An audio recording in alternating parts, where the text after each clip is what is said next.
Hello guys, ఎట్లా ఉన్నారు అందరూ? So welcome to my YouTube channel. ఇవాళ మనం తెలుసుకుందాం దేవర మూవీ రివ్యూ గురించి. సో ఫస్ట్ ఆఫ్ అయితే 15 మినిట్స్ క్యారెక్టర్ అండ్ వరల్డ్ బిల్డింగ్తో స్టార్ట్ అవుతుంది మూవీ. భయ్య ఆ తర్వాత మ్యాన్ ఆఫ్ మ్యాసెస్ మన ఎన్టీఆర్ అన్న ఎంట్రీ షాట్ అయితే కొత్త ర్యాంపేజ్ అంతే.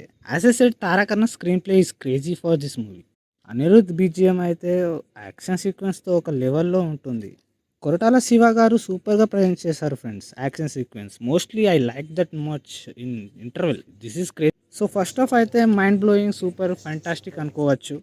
ఇప్పుడు సెకండ్ హాఫ్ అయితే కొంచెం లాగీగా అనిపిస్తుంది, బట్ నాట్ బ్యాడ్. అదేంటి భయ్య, ఎందుకంటే క్లైమాక్స్లో ఆ ట్విస్ట్ అంత ఇంపాక్ట్ఫుల్గా అనిపించదు. ఫ్రెండ్స్, నేనైతే అందరికీ రికమెండ్ చేస్తున్నా మూవీ చూడడానికి. ఎందుకంటే ఒక కొత్త ఎక్స్పీరియన్స్ చేయొచ్చు, ఒక కొత్త వరల్డ్లోకి వెళ్ళిన ఫీలింగ్ వస్తుంది. భయ్య నాకైతే హైలైట్ ఏంటంటే Tarakanna and Anirudh BGM. They are two backbones of this movie. According to movie నేనైతే 3.5/5 ఇస్తున్నా. సో నచ్చితే లైక్ అండ్ సబ్స్క్రైబ్ చేయండి. సో నెక్స్ట్ వీడియోలో కలుసుకుందాం. Until bye.